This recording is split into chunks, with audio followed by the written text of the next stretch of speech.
Assalamualaikum Bu. Waalaikumsalam warahmatullahi wabarakatuh. Oke, Kak, saya mohon maaf nih mengganggu waktu Ibu. Kami dari calon guru penggerak angkatan 10 mendapat tugas untuk wawancara kepala sekolah untuk mengetahui masalah-masalah yang ada di sekolah. Oke, untuk yang saya tanyakan yang pertama, selama ini bagaimana pendapat Ibu dapat mengidentifikasi kasus-kasus yang merupakan dilema etika atau bujukan moral selama di sekolahan ini? Oh ya, ini memang betul ya, kalau dalam pengelolaan sekolah itu pasti kita menemukan ada dilema etika, ada juga bujukan moral. Biasanya itu kalau dilema etika itu kalau kita ada sesuatu permasalahan, kita dihadapkan sesuatu permasalahan, biasanya 2 atau lebih permasalahan itu yang muatan masing-masing permasalahan itu sama-sama benar.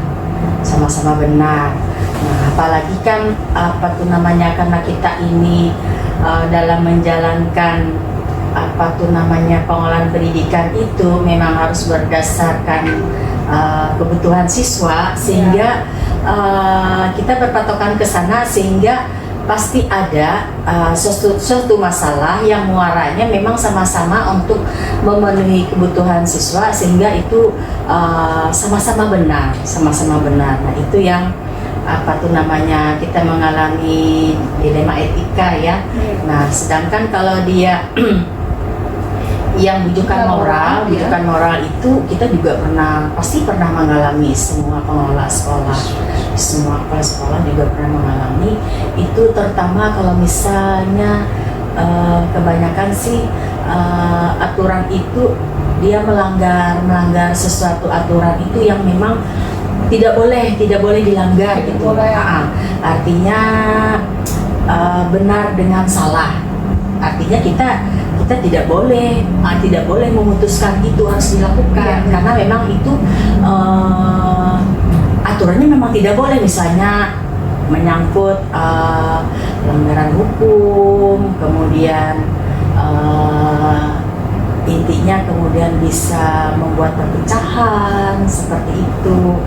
Nah, kemudian juga misalnya akan membuat sekolah kita ini tidak stabil. Nah, artinya kebanyakan sih itu melanggar hukum dan melanggar kesepakatan sekolah, misalnya. Oke Bu, selama ini ketika Ibu menjalankan pengambilan keputusan di lingkungan sekolah ini, terutama untuk kasus-kasus di mana ada 2 kepentingan yang sama benar atau sama-sama mengandung nilai kebajikan, bagaimana Ibu mengambil keputusannya? Kalau saya sih selama ini berpatokan keputusan itu apakah yang pertama dia harus berpihak kepada murid. Ya.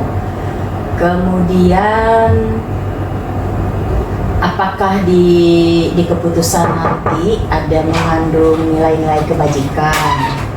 Kemudian apakah nanti di keputusan itu selain dia mengandung nilai kebajikan dan berpihak pada murid, apakah keputusan itu bisa dipertanggungjawabkan. Nah, itu yang harus saya analisis dulu. Berarti yang dari pertimbangan itu. Iya, dari pertimbangan. Jadi kalau misalnya ada 2 masalah nih dihadapkan, kan kita kadang-kadang kan harus cepat nih. Iya, harus cepat. Kemudian misalnya ada 2 permasalahan, 2 anggota yang minta kebijakan, misalnya seperti itu, kita harus cepat juga mutar pikiran kita tuh seperti apa. Kita harus cepat bertindak. Dan itu tadi alternatifnya 3 dengan 3 pertimbangan yang Ibu lakukan. Pertimbangan 3. Selanjutnya langkah-langkah atau prosedur seperti apa yang biasa Ibu lakukan selama ini? Berarti yang 3 langkah itu yang Ibu lakukan ya selama ini tadi? Itu sebelum dasar sebelum mengambil keputusan Bu ya? Dasarnya saya mengambil keputusan itu, saya lihat dulu apakah ini berpihak kepada murid, masalah mereka ini. Ya. Kemudian yang kedua, apakah ada nilai-nilai kebajikan. Nilai kebajikan kan kita sudah merumuskannya kan di dalam kesepakatan sekolah ya. atau aturan sekolah kan. Nah, aturan sekolah sudah kita adaptasikan. Kemudian bisa dipertanggungjawabkan tidak? Berarti bisa dipertanggungjawabkan untuk semua pihak, Bu ya? Iya, itu supaya nyaman. Karena kan kewajiban sebenarnya sih sama sih, kewajiban kepala sekolah itu adalah menciptakan bagaimana lingkungan sekolah itu bisa nyaman dan aman bagi seluruh warga sekolah. Nah, sehingga itu yang saya garis bawahi apabila mengambil keputusan itu. Untuk selanjutnya, Bu, yang selama ini merupakan tantangan Ibu dalam mengambil keputusan tersebut apa? Oh iya, banyak sih tantangan saya. Tantangan saya itu adalah bagaimana keputusan ini bisa diterima oleh semua pihak. Kemudian keputusan ini selain bisa diterima oleh semua pihak, bisa dijalankan sama-sama seperti itu tantangannya. Karena kalau dia tidak diterima oleh semua pihak, kadang-kadang itu di lapangan itu pasti terkendala macam-macam gitu. Sehingga terkadang itu kadang ada pro kontra seperti itu, pasti kalau misalnya ada itu sih tantangannya. Sehingga sebagai pengelola sekolah ya memang itu adalah saya anggap bagian adalah untuk meningkatkan kompetensi sebagai seorang kepala sekolah, supaya bagaimana caranya untuk mengambil kebijakan itu yang lebih bijaksana. Jadi impossible sih setiap keputusan itu pasti mulus ya, Bu ya? Pasti. Jadi pasti ada tantangan juga, Bu ya? Tantangan dan perlu dipertimbangkan lagi. Oke, Bu. Yang berikutnya, adakah jadwal tertentu dalam sebuah penyelesaian kasus dilematika? Apakah misalnya Ibu menyelesaikan di tempat atau Ibu membuat jadwal untuk menyelesaikan masalah tersebut, atau langsung menyelesaikan di tempat itu? Tergantung situasi kondisi. Kalau memang pada saat itu kita perlu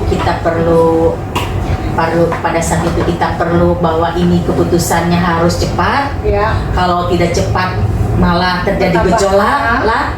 Nah, itu harus cepat kita memikirnya kayak apa, gimana sisi-sisinya harus kita keputusan itu segera. Kemudian kalau memang masih ada waktu, ya kita mungkin tapi tidak terlalu lama. Yang jelas pada saat mengambil keputusan itu supaya hasilnya itu semua pihak bisa terima. Kita punya banyak data biasanya seperti itu. Ada data-data. Berarti sudah ada data-data lengkap sebelum pengambilan keputusan itu ya? Kalaupun saya punya, nah ini kalau misalnya saya tidak punya data lengkap, itulah saya minta waktu. Biasanya seperti berarti itu. Tidak cepat, Bu ya? Tidak cepat. Berarti sesuai situasi dan kondisi yang ada ya, Bu ya? Kalau selanjutnya, faktor apa menurut Ibu yang selama ini mempermudah atau membantu Ibu dalam pengambilan keputusan dalam kasus-kasus tersebut? Yang mempermudah Ibu? Yang mempermudah sebenarnya sih karena ada kolaborasi dari teman-teman. Begitu teman-teman itu satu visi dan satu misi dalam menjalankan kehidupan di sekolah ini lah, melaksanakan pembelajaran berbasis siswa, itu segala permasalahan di sekolah itu ada terus sih jalannya, pemecahannya seperti apa. Tinggal istilahnya itu tadi, tinggal saya harus berpegang teguh prinsip pengambilan keputusan itu seperti apa, kemudian dasar pengambilan keputusan itu seperti apa. Yang jelas dasarnya ada tiga tadi kan. Nah, selama saya berpegang itu, yang dipegang enak saja sih sebenarnya. Berarti tidak terlalu ada dalam ceritanya mudah saja. Yang penting ada kolaborasi dengan rekan kerja. Karena dari kolaborasi itu kita dapat data lengkap. Benar, Bu. Berarti data-data yang kita perlukan untuk mengambil keputusan sudah ada. Iya. Terima kasih. Dan yang terakhir dari semua hal yang telah disampaikan, pelajaran apa yang dapat dipetik dari pengalaman Ibu selama menjadi kepala sekolah dalam mengambil keputusan di dilema etika ini? Oh ya, ini pelajaran yang penting adalah saya selama menjalankan sebagai pemimpin di sekolah ya, istilahnya mengkoordinator kegiatan pembelajaran di sekolah, itu memang banyak sih dilema-dilema, tetapi dengan adanya pembelajaran ini yang ternyata kepala sekolah itu banyaknya di situ loh ternyata. Kalau saya pikir-pikir, ternyata kepala sekolah itu yang lebih banyak itu mengambil keputusan dari berbagai dilema etika, kemudian mengambil keputusan supaya jangan terkena bujukan moral. Iya. Kayaknya seperti itu, dan itu memang memacu pikiran. Dan memacu pikiran itu terkadang-kadang melebihi dari tenaga fisik nih. Dan saya berpikir itu adalah merupakan pembelajaran bagi seorang kepala sekolah. Lebih banyak mengambil keputusan yang bijaksana, kemudian berdasarkan ada 3 dasar tadi. Kemudian diikuti prinsip dasar pengambilan keputusan itu, kemudian paradigma juga dikuasai, kemudian langkah-langkahnya juga diikuti. Nah itu saya lihat memang pengalamannya ilmunya sangat besar sekali, sehingga di setiap pengambilan keputusan saya selalu belajar dalam itu belajar. Dan setiap mengambil keputusan itu saya tidak serta-merta ini baik nih. Dalam hal itu juga saya selalu merefleksi, ya mungkin juga lah bagus apa tidak ini diterima apa tidak, sehingga setelah itu memang kita lihat, kita pantau dan keputusan itu apakah sudah bisa diterima. Kemudian yang jelas pada saat mengambil keputusan itu, kita sebagai kepala sekolah dalam menanggapi atau mengikuti perkembangan akibat atau dampak dari keputusan itu, ya kita tidak bisa serta-merta cuci tangan bahasanya. Udah itu urusan guru, urusan guru itu urusan kepala program, itu urusan siswa dengan BP. Paling tidak kita memantau itu, sehingga kita bisa melihat apakah ada nanti keputusan lanjutan. Berarti kayak semacam evaluasi dari hasil keputusan tadi ya Bu ya. Apakah ini keputusannya pertama tadi ada dampaknya? Apa dampaknya lebih baik? Apa malah lebih merosot perkembangan siswa atau pertumbuhan siswa kita? Seperti itu. Ataukah malah keputusan ini membuat teman-teman guru malas ngajar? Berarti itu memang harus dievaluasi, direfleksi terus. Dan yang jelas dengan saya berusaha mengambil keputusan ini secara bijaksana dan bertanggung jawab, itu luar biasa sekali ilmunya. Kemudian yang jelas kalau lebih berpengalaman menghadapi situasi apapun, kita tidak ada merasa takut. Terima kasih Bu atas jawaban dari wawancaranya. Mungkin dari saya juga banyak pengalaman dari Ibu juga, karena kami memang baru-baru juga dengan selama ini Ibu mengambil keputusan dalam lingkungan kegiatan sekolah kita. Saya rasa juga sudah cukup maksimal dengan keputusan Ibu yang kami jalani juga di lingkungan ini, sudah berjalan cukup baik dan lancar, sehingga kemungkinan ke depan akan membuat sekolah kita mungkin lebih maju lagi. Amin. Itu yang kita harapkan bersama lagi. Terima kasih Bu atas kesempatannya. Mohon maaf bisa mengganggu Ibu. Tidak apa-apa. Semoga sukses pendidikan guru penggeraknya. Terima kasih Bu. Assalamualaikum Bu. Waalaikumsalam warahmatullahi wabarakatuh.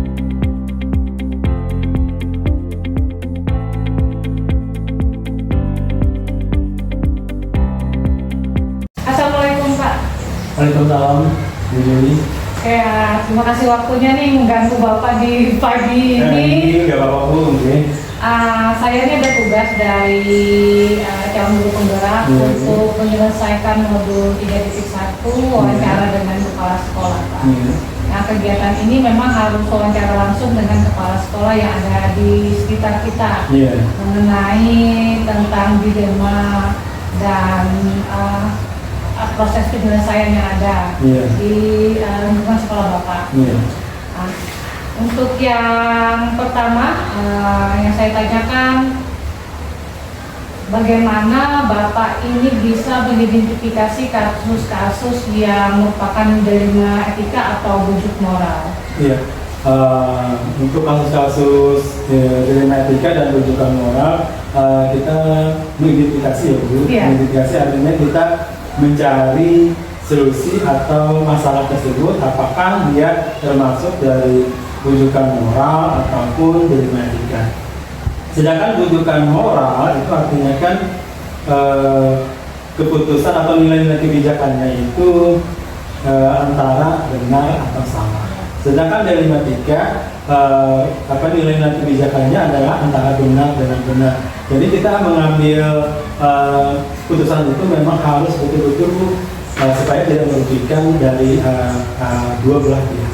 Berarti ya Bapak identifikasi dulu Iya. mana yang termasuk Iya. dilema, mana yang termasuk bujuk moral, Pak. Iya, betul. Oke.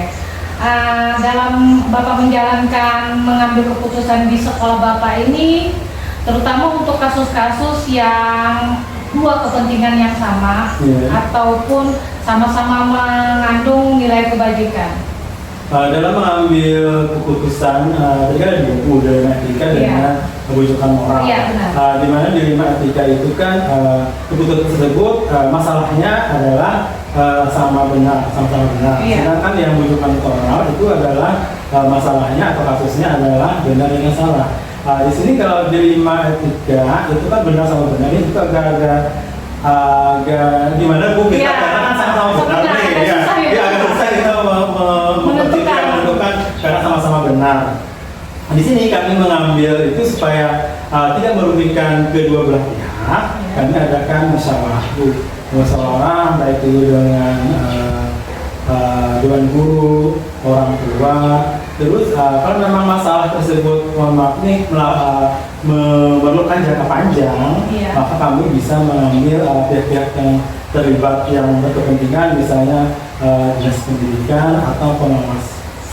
Berarti itu yang dilibatkan Iya, nantinya, yang Pak. dilibatkan dalam mengambil keputusan tersebut kalau memang jangkanya Jangkanya panjang. Tapi kalau memang jangkanya pendek, kami segera hari itu juga untuk mengambil keputusannya Bu dalam melakukan musyawarah supaya siswa itu tidak merasa dirugikan atau keputusan yang kami ambil itu tidak merasa dirugikan, artinya tidak merugikan kedua belah pihak, artinya sama-sama dirugikan. Sama-sama diuntungkan. Berarti kalau memang jangka pendek langsung Selesaikan diselesaikan. saat itu juga, tapi kalau memang masalahnya itu mohon maaf perlu waktu, iya.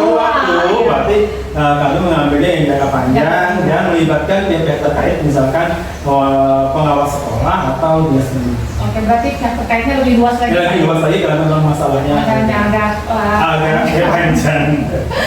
Oke, yang berikutnya prosedur seperti apa yang biasa Bapak lakukan selama ini di lingkungan sekolah Bapak? Prosedur yang kami ambil dalam mengambil keputusan, yang pertama tadi dengan musyawarah, Bu. Artinya musyawarah itu artinya dapat mengambil suatu keputusan mufakat yang sama-sama supaya tidak merugikan pihak-pihak yang melibatkan dalam kasus tersebut. Oke, berarti musyawarah untuk mengambil keputusan yang mufakat, berarti itu keputusan bersama. Keputusan bersama, iya. Oke. Hal apa saja yang selama ini Bapak anggap efektif dalam pengambilan keputusan pada kasus-kasus dilema etika? Yang kami anggap efektif dalam mengambil keputusan itu dengan cara musyawarah. Karena dalam musyawarah itu Bu, kita artinya dapat solusi nih. Artinya mohon maaf nih, mendapat teman yang satu begini, mendapat teman yang satu begini. Nanti kita ambil keputusan bersama yang mana keputusan tersebut tidak merugikan kedua belah pihak. Oke, dan juga mungkin akhirnya bisa dipertanggungjawabkan. Iya, bisa dipertanggungjawabkan hasilnya. Ya, hasilnya bisa dipertanggungjawabkan. Lalu apa saja selama ini yang merupakan tantangan Bapak ini nih dalam mengambil keputusan pada kasus-kasus dilema etika? Iya. Tantangan lupa apa? Tantangannya pasti ada ya Bu, karena masalah itu merupakan gimana kita caranya mencari solusinya, Iya, benar. mengidentifikasi masalahnya, solusi, terus kapan terjadinya, bagaimana. Jadi cara-cara seperti itu kita dapat mengambil sebuah keputusan yang bijak karena kita tahu artinya mengidentifikasi masalahnya, faktanya apa, kasusnya apa, terus kapan terjadinya, bagaimana kejadiannya. Jadi kita mengidentifikasi masalah tersebut dan kita musyawarahkan dengan dewan guru, orang tua, atau pengawas sekolah supaya keputusan kita itu tidak merugikan kedua belah pihak. Oke. Berarti memang harus kita identifikasi dulu Iya, Pak, ya. Berarti masalahnya. kalau kita bisa mengidentifikasi tantangan yang hierarki mungkin tidak ada Pak ya. Iya, iya. Terus keputusan yang Bapak ambil pun keputusan bersama. Iya. Ya selanjutnya Bapak memiliki sebuah langkah-langkah yang atau prosedur seperti apa yang biasa Bapak lakukan selama ini langkah-langkahnya? Langkah-langkahnya pertama tadi mengidentifikasi Bu. Iya. Yang kedua kita mencari fakta kejadian tersebut, fakta kejadian tersebut. Terus kapan kejadiannya, bagaimana kejadian tersebut berlangsung. Terus yang terakhir kita adakan musyawarah dengan mufakat tadi, adakan mufakat supaya keputusan yang kita ambil itu bisa dipertanggungjawabkan. Artinya keputusan yang kita ambil itu tidak merugikan pihak-pihak terkait. Berarti ada 5 item nih, identifikasi, kita tentukan faktanya apa kejadian, kemudian kapan, bagaimana, dan terakhir adalah musyawarah untuk mengambil keputusan. Oke, selanjutnya Pak, hal-hal apa saja selama ini Bapak anggap efektif dalam mengambil keputusan pada kasus-kasus ini? Hal yang saya anggap efektif adalah karena kita melaksanakannya dengan musyawarah. Artinya musyawarah itu kita bisa mengambil keputusan itu bersama-sama. Dengan bermusyawarah artinya efektif, artinya keputusan kita itu bisa dipertanggungjawabkan karena kita mengambilnya dengan bersama-sama. Bersama-sama. Iya. Berarti keputusan yang dianggap efektif kita lakukan adalah dengan musyawarah. Iya, betul. Apakah Bapak ini memiliki sebuah jadwal tertentu dalam menyelesaikan kasus? Kalau jadwal tertentu nggak ada ya Bu, karena kalau misalkan saya inginnya sih tidak berkelanjutan, ya nggak jangka panjang masalahnya itu, nggak jangka pendek aja supaya masalahnya cepat diselesaikan, artinya tidak memerlukan jangka waktu tertentu. Berarti ada masalah langsung selesai. Iya, selesai salahkan. Oke, berarti waktu kita nggak tahu nih masalahnya karena kita kan nggak tahu lagi berikutnya masalah apa, ya artinya keputusan tersebut harus masalah tersebut kita selesaikan saat itu dulu. Oke Pak. Selanjutnya adakah seseorang atau faktor yang selama ini membantu Bapak mempermudah dalam mengambil keputusan? Untuk faktor atau mempermudah mengambil keputusan pasti ada Bu, karena kita kan melibatkan tadi dewan guru, orang tua, terus bapak ibu pengawas, kalau misalkan pihak terkait lagi misalkan dinas pendidikan, artinya memang perlulah seseorang atau faktor yang mengambil dan keputusan itu bersama-sama. Oke, berarti memang kita tidak sendiri. Iya, tidak sendiri mengambil keputusan. Kita harus ngambil keputusan melibatkan stakeholder yang Bapak juga. Dari semua yang telah Bapak sampaikan ini tadi ya, dari pertama sampai terakhir, pembelajaran apa yang dapat Bapak petik dari pengalaman Bapak untuk mengambil keputusan dilema etika? Pembelajaran yang diskusi kita hari ini Bu, pertama artinya kalau ada masalah atau kasus kita cari identifikasi dulu, fakta-faktanya apa, kapan terjadinya, bagaimana kejadiannya, terus kita rapatkan atau musyawarahkan untuk mengambil mufakat supaya keputusan tersebut tidak merugikan pihak-pihak yang lain. Jadi kalau bisa keputusan tersebut artinya keputusan yang bersama yang diambil tidak merugikan orang lain. Jadi dalam mengambil keputusan itu artinya kita bijak, tidak merugikan pihak satu atau pihak yang lainnya. Berarti pembelajaran yang didapat kita harus identifikasi masalah, kemudian bukti dukung Bukti dukungnya, juga ada ya, ya, jadi iya, kita betul. bisa ngecek oh ini masalahnya di Iya, mana iya, seperti itu, iya. serta keterlibatan stakeholder dari lingkungan sekolah. Ya, betul. Oke Pak, terima kasih waktunya. Ya, Saya rasa sudah cukup penjelasan Bapak dengan adanya kita bisa menyelesaikan kasus, mungkin lebih bisa juga tepatnya untuk memajukan sekolah kita. Iya, betul Bu. Iya. Oke Pak, terima kasih atas waktunya. Iya, sama-sama. Assalamualaikum warahmatullahi wabarakatuh. Iya, Waalaikumsalam warahmatullahi wabarakatuh.